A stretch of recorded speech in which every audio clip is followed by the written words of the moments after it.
KPK mengungkap dugaan ada oknum Kemenak yang meminta uang percepatan kepada agen travel haji dalam kasus dugaan korupsi kuota haji di Kementerian Agama. Selain itu, KPK juga tengah memburu sosok juru simpan sebagai pihak penampung uang yang terkait dengan korupsi kuota haji.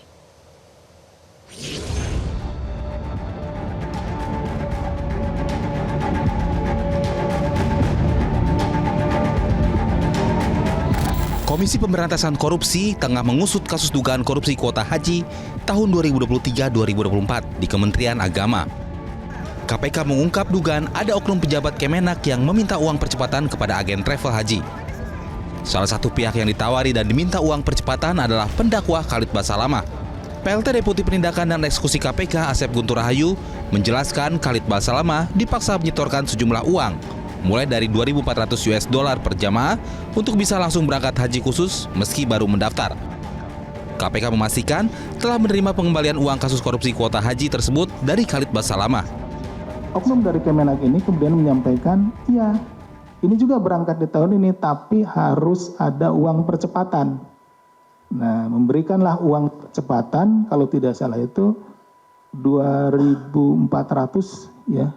Per kuota 2.400 US ya, dolar seperti itu. Nah kemudian dikumpulkanlah uang itu sama Ustadz KB ini, kumpulkan. Nah diserahkanlah kepada oknum.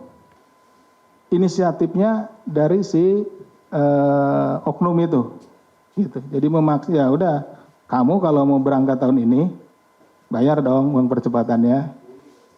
Gitu itu udah memeras ya gitu, pungli lah gitu. Diambil seperti itu. Pengembalian uang itu sudah diakui oleh Khalid Basalamah saat diperiksa penyidik beberapa waktu lalu. Khalid mengaku menjadi korban dari oknum Kemenak dengan iming-iming visa resmi kuota haji khusus tambahan.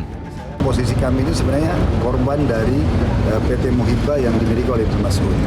Karena kami tadinya semua furoda. Nah ditawarkanlah untuk pindah menggunakan visa ini, begitu. Oh, itu kuota yang dipindahkan atau gimana Ustaz? Dibagi kuota atau di split? Enggak, jadi kami furoda, nggak ada, kan furoda bukan kuota. Furoda itu kita memang sudah berangkat setiap tahun dengan furoda. Cuman waktu kami sudah bayar furoda, kami sudah akan berangkat, sudah siap, itu jemaah juga sudah siap semua. Nah Ibnu Mas'ud ini dari PT Muhibah datang menawarkan untuk menggunakan visa ini dengan mengatakan itu adalah visa resmi, kuota resmi. Di kasus ini, KPK juga mengungkap adanya juru simpan sebagai pihak penampung uang terkait korupsi kuota haji tersebut. KPK tengah memburu sosok tersebut, namun masih merahasiakan identitasnya. Perburuan juru simpan uang dalam kasus korupsi ini penting untuk penelusuran aliran dana, sehingga bisa mengendus pihak-pihak penikmat uang rasuah untuk dijadikan tersangka.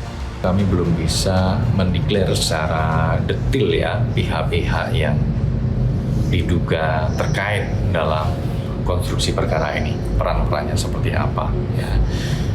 Jadi nanti kita tunggu proses penyidikannya karena memang masih berprogres. Nanti kami akan sampaikan secara terbuka pihak-pihak yang bertanggung jawab dan nantinya ditetapkan sebagai tersangka, termasuk konstruksi utuh dari perkara ini. Jadi nanti kami akan jelaskan dari hulu ke hilirnya seperti apa. Tak sendiri, KPK juga bekerja sama dengan Pusat Pelaporan dan Analisis Transaksi Keuangan atau PPATK untuk menelusuri aliran uang dalam kasus ini. KPK telah memeriksa sejumlah pihak, termasuk ex-Menteri Agama Yakut Khalil Qomas. KPK berjanji akan menetapkan dan mengumumkan tersangka dalam kasus yang merugikan negara mencapai 1 triliun rupiah ini dalam waktu dekat. Tim Liputan Metro TV. Jelajahi cara baru mendapatkan informasi. Download Metro TV Extend sekarang.